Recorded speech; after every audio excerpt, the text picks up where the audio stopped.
بسم اللہ الرحمن الرحیم۔ اللہ رب العزت خود اپنے قرآن کے بارے میں فرماتا ہے کہ اس میں ہر بیماری کی شفا ہے، چاہے وہ روح کی بیماری ہو،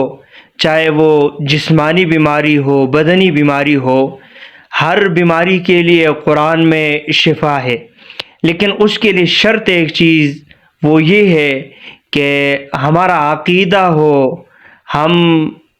اعتقاد کے ساتھ، یقین کے ساتھ قرآن سے کچھ پڑھے۔ کوئی بیماری ہو، دیکھے ڈاکٹر کی دوائی جو ہے وہ چیک کی جا سکتی ہے، اس پہ جو ہے وہ ٹرائی کیا جا سکتا ہے، لیکن قرآن کو چیک نہیں کیا جا سکتا ہے۔ اگر قرآن سے آپ کوئی دم کرتے ہیں یا کوئی وظیفہ پڑھتے ہیں اور آپ کہتے ہیں کہ میں چیک کرتا ہوں، تو نعوذ باللہ یہ ایمان کے لیے خطرے کی بات ہے۔ قرآن سے اگر کوئی وظیفہ پڑھتے ہو، حدیث سے جو کوئی وظیفہ ثابت ہے اس کو جب پڑھتے ہو تو اس کو ایمان کے ساتھ اور یقین کے ساتھ پڑھو گے کہ اس میں ضرور شفا ہے۔ تو سب سے پہلی بات جو ہے وہ یہ ہوئی کہ ایمان کے ساتھ، یقین کے ساتھ اور اعتقاد کے ساتھ جو ہے وہ پڑھنا چاہیے ہمیں۔ اب اصل بات جو ہے وہ یہ ہے کہ جسم میں کسی جگہ کسی قسم کی کوئی بھی تکلیف ہے، کسی بھی جگہ کوئی درد ہے، اس کے لیے صحیح حدیث میں یہ وظیفہ وارد ہے،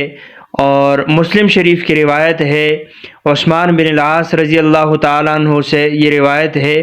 اور فرماتے ہیں کہ میں پیغمبر صلی اللہ علیہ وسلم کی خدمت میں آیا، مجھے جسم میں ایسی تکلیف تھی کہ اس کی وجہ سے میں انتہائی تکلیف میں مبتلا تھا، بہت سخت درد تھا مجھے، تو میں آپ کے پاس آیا اور میں نے اس تکلیف کی شکایت کی۔ آپ صلی اللہ علیہ وسلم نے فرمایا جس جگہ آپ کو تکلیف ہے وہاں پہ ہاتھ رکھو اور پہلے 3 مرتبہ بسم اللہ الرحمن الرحیم پڑھو، اور اس کے بعد 7 مرتبہ یہ دعا پڑھو جس کے الفاظ ہے اعوذ بعزت اللہ وقدرتہ من شر ما اجد واحاذر۔ عثمان بن العاص رضی اللہ تعالیٰ عنہ فرماتے ہیں جب میں نے یہ دعا پڑھی اور اپنے اوپر اس کا دم کر لیا تو اللہ رب العزت نے اس دعا کی برکت سے اور بسم اللہ کی برکت سے مجھے شفا عطا فرمائی۔